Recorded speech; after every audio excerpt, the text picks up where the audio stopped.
কমলাক্ষের মন্তব্যে করিমগঞ্জ কংগ্রেসে প্রতিবাদের ঝড়। বিধায়কের বিরুদ্ধে সরব হয়ে মাঠে তাবড় নেতা।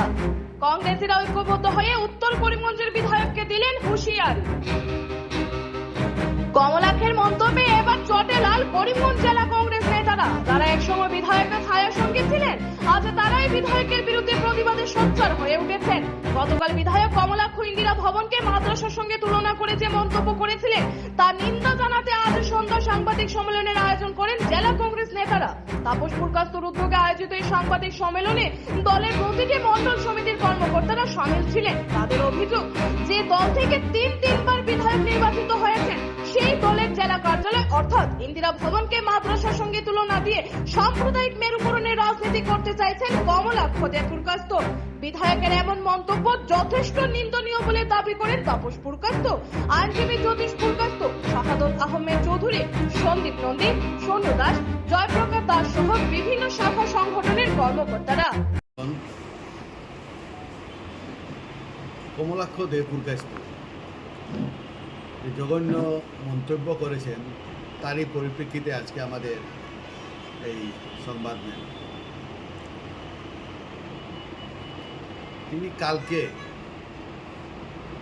তিনি মন্তব্য করেছেন কংগ্রেস অফিস নিয়ে, যে কংগ্রেস অফিস নাকি মাদ্রাসা হয়ে গেছে। এত বড় জঘন্য কথা তিনি বললেন কিভাবে? আজকে সেই কংগ্রেস থেকে তিনি তিনবার বিধায়ক হয়েছিলেন। সবে জানে যে কংগ্রেস জাতি ধর্ম বর্ণ নির্বিশেষে। তিনি বলছেন এখানে মুসলমানরা বেশি হয়ে গেছে। আজকে তিনবার যে তিনি নির্বাচিত হয়েছেন বিধায়ক, তিনি কার দলেতে হয়েছিলেন? সবার ভোট পেয়েছেন, কিন্তু মুসলিমদের যদি ভোট তিনি পেতেন না তাহলে তিনবার তিনি এমএলএ হতে পারতেন না। আজকে এই কথাগুলো তিনি আর খাটে। তিনি যদি কংগ্রেস থেকে একেবারে রিজাইন দিয়ে বিজেপিতে চলে যেতেন তাহলে তার মুখে সে কথা মানায়। কিন্তু এখনও তিনি কংগ্রেসের বেতন পাচ্ছেন, বিধায়কে কংগ্রেস নিয়ে কটূক্তি করছেন। আজকে এগুলি কোনোভাবেই মানা যায় না। আজকে কংগ্রেস থেকে অনেক বড় বড় নেতা কংগ্রেস থেকে অন্যান্য দলে গিয়েছে, কিন্তু এত জঘন্য মন্তব্য কোনো লিডার করেননি। কমলাক্ষ আপনারা দেখেছেন কিছুদিন আগে কাঠিগড়াতে ওনার কী অবস্থা হয়েছিল। কাঠিগড়াতে ওনাকে মুর্দাবাদ ধ্বনি দেওয়া হয়েছে, তারপর দিশে না পেয়ে তিনি গাড়িতে উঠে তিনি চলে গেছেন, গিয়ে আজকে করিমগঞ্জে এসব মন্তব্য করে। সেটা ওনার কিছু না, একটা ভীম নদী ধরে গেছে যে কাকে গালি দিলে আমার ফিলটা ভালো হবে। এটাই হচ্ছে সার কথা যেটা। তাই আজকে বলছেন মুসলিমদের নিয়ে, কালকে বলবেন অন্য ধর্মকে নিয়ে। উনি জানেন যে উনার অবস্থা খুবই খারাপ, উনার সাথে কোনো লোক নেই। আজকে আমরা এখানে যে সবাই বসে আছি, আজকে আপনাদের সন্দীপ, আজকে আমার দাদা জ্যোতিষ পুরকাস্ত অ্যাডভোকেট, আমার সরিষা মণ্ডলের সভাপতি, আমার মহিলা কংগ্রেসের গীতশ্রী দাস মুকন, আমার এনুসাই প্রেসিডেন্ট থেকে ধরে এখানে সবাই, হাসান থেকে ধরে আমরা সবাই, স্বপন চৌধুরী, সবাই আমরা আছি। কিন্তু উনার মন্তব্যকে আজকে আমরা ধিক্কার জানাই এই কারণে যে তিনি আরও সংযত হওয়া ভালো। সংযত না হলে নিজের বিপদ নিজে এমনিই ডেকে এনেছেন, আরও বিপদ আরও বাড়বে। এটাই আমি বললাম।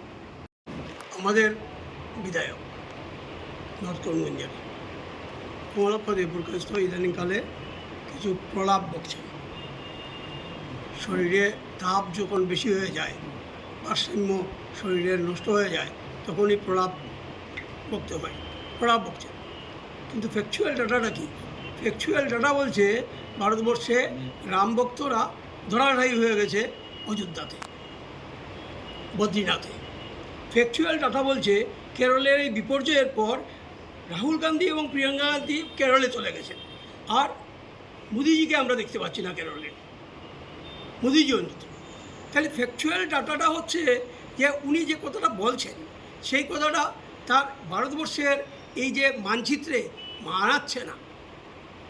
তিনি যখন ছিলেন কংগ্রেসে তখন ওনার নাম ছিল 108 কমল কাকু, উনি ভুলে গেছেন সে কথাগুলো। গ্রামের মানুষ, মুসলিম মানুষরা বিশেষ করে কমল কাকু বলতো, 108 বলতো। আর আজকে করিমগঞ্জ শহরের রাস্তা দিয়ে চলা যায় না, নীলমণি রোড, আমার স্টিমার ঘাট রোড, মেইন রোড, গভর্নমেন্ট স্কুলের সামনে, সেন্ট্রাল স্কুলের সামনে, প্রত্যেকটা জায়গাতে যে কোনো মুহূর্তে ভয়ানক বিপদ হতে পারে, অ্যাক্সিডেন্ট হতে পারে। মানুষ যানটাকে হাতে নিয়ে চলে। আমাদের মতো বয়স্ক মানুষ না টুকটুকি, না রিক্সা, না গাড়ি, কোনো কিছুতেই চলতে পারছি না এবং পায়ে হেঁটে চলতে পারছি না। আগের কমলাক্ষ যদি থাকতো, যদি কমল কাকু থাকতো, যদি 108 থাকতো, তাহলে এই রাস্তা সংস্কারের জন্য কথা বলতো। কিন্তু এই কাজগুলি থেকে দূরে সরে যে দলে গেছে, যে দেশে যাবে সেই দেশের গান গাইবে। কমলাক্ষ এখন যেখানে আছে তাদের গান গাইছে। দেখুন, একটা বিছানা ছেড়ে মানুষ যখন বিছানাতে বসা থাকে, শোয়া থাকে, উলসের উপদ্রব যখন হয়, রক্ত চুষে যারা, সেই উলসের যখন উপদ্রব হয় তখন মানুষকে বিছানা ছেড়ে উঠতে হয়, অসহ্য লাগে। উলেশ যখন বিছানা ছেড়ে চলে যায় তখন মানুষ শান্তিতে বিছানায় বসে আড্ডা মারতে পারে, শুতে পারে, শান্তিতে বাস করতে পারে। আমাদের দৃষ্টিতে আমাদের কংগ্রেস থেকে কিছু উলস চলে গেছে, যারা রক্তপিপাসী ছিল, এরা চলে গেছে এখান থেকে। এবং এখন কংগ্রেসের এই বিছানাটা, কংগ্রেসের এই সামিয়ানাটা উলস শূন্য হিসাবে শান্তিতে কংগ্রেস দল আগামী দিনের জন্য তৈরি হচ্ছে। উত্তর করিমগঞ্জের বিধায়ক কমলাক্ষ দেবপ্রকাশ যে মন্তব্য করেছেন তার আমরা তীব্র নিন্দা এবং বিরোধ জানাই। উনি যে মন্তব্য করেছেন এটা কোনো সাংবাদিক মন্তব্য না। উনি কী করে এইসব মন্তব্য করলেন এটা আমরা ভেবে পাচ্ছি না। ওনার নেতৃত্বে আমরা অনেক দিন কাজ করেছিলাম, আমরা আশা করিনি উনি এরকম মন্তব্য করবেন। দুর্ভাগ্যজনক আজকে উনি কাটিগড়াতে নিজের মাটি শক্ত করার জন্য এই উলট পালট কথাগুলো বলছেন। আমি ধিক্কার জানাই আজকে ওনার মন্তব্যকে। উনি বলেছেন কংগ্রেস মুসলমানের দল হয়ে গেছে। হ্যাঁ, কংগ্রেস মুসলমানেরও দল, কংগ্রেস হিন্দুরও দল, কংগ্রেস শিখেরও দল, কংগ্রেস প্রতিটি ধর্মের দল। আপনারা দেখতে পেরেছেন আজকে ধুবড়িতে, যেখানে আমাদের 90% প্রায় মাইনরিটি মানুষ, এখানে রকিবুল হোসেন জিতেছেন। আবার আপনারা দেখতে পেরেছেন আমাদের গৌরব গগৈ জোরহাটে জিতেছেন, প্রায় 85% 90% এখানে হিন্দু মানুষ, এখানে আমরা কংগ্রেস জিতেছি। আজকে দেখতে পাচ্ছেন অযোধ্যায় আমাদের ইন্ডিয়া জোট জিতেছে, আজকে বারাণসীতে, আজকে বদ্রীনাথে আমাদের কংগ্রেস জিতেছে, যেখানে 90% হিন্দু। আমাদের প্রতিটি স্থানে যেখানে হিন্দু আছে আমরা জয়লাভ করি, যেখানে মুসলিম আছে আমরা জয়লাভ করি। তার মানে বোঝা যাচ্ছে কংগ্রেস হিন্দু, মুসলিম এবং যতটি জনজাতি গোষ্ঠী আছে সবার দল। আজকে এই বিধায়কের এই মন্তব্যে আমরা অত্যন্ত মর্মাহত এবং আমরা হুঁশিয়ার করতে চাই যে ইনি এই ধরনের মন্তব্য যাতে বিরত রাখেন, নাহলে এই ধরনের মন্তব্যে একটা সমাজে বাতাবরণ নষ্ট হচ্ছে। আমরা সবাই এখানে হিন্দু মুসলিম সবাই মিলেমিশে আছি, আমরা চাই, আমরা শান্তি চাই, আমরা সমৃদ্ধি চাই। উনি কে বা কার পরামর্শে নিজেকে প্রতিষ্ঠা করার জন্য এইসব যে মন্তব্য করছেন, উনি একবার ভাবুন। আজকে উনি বলেছেন এটা মসজিদ কমিটি, মাদ্রাসা কমিটি। যদি এটা কমিটি হয়ে থাকে এ ধরনের, তো উনি কমিটির প্রেসিডেন্ট ছিলেন, উনি এই দল থেকে জিতে গেছেন, আজকে উনি এই দলের বিধায়ক আছেন, উনি এই দল ত্যাগ করেননি। আমি সত্যিকারে একদম সত্যিকার অর্থে বলছি যে উনার মুখে এইসব মন্তব্য শোভা পায় না এবং আমরা উনার মুখে মন্তব্য শুনে অত্যন্ত দুঃখিত এবং লজ্জিত। কারণ অনেক সময় ওনার জন্য আমরা অনেক প্রশ্নের সম্মুখীন হতে হয়। আজকে উনি এ ধরনের যে মন্তব্য করেছেন তার আমরা তীব্র ভাষায় ধিক্কার এবং নিন্দা জানাই এবং আমরা সবাই হিন্দু মুসলিম মিলে আমরা কংগ্রেস সংগঠন কীভাবে শক্তিশালী করা যায় আগামী দিনগুলো আমরা চিন্তা করব। এবং আগে যেভাবে ওরা বলতো যে হিন্দু মানুষ বিজেপির পকেটে চলে গেছে, এই দিন নেই।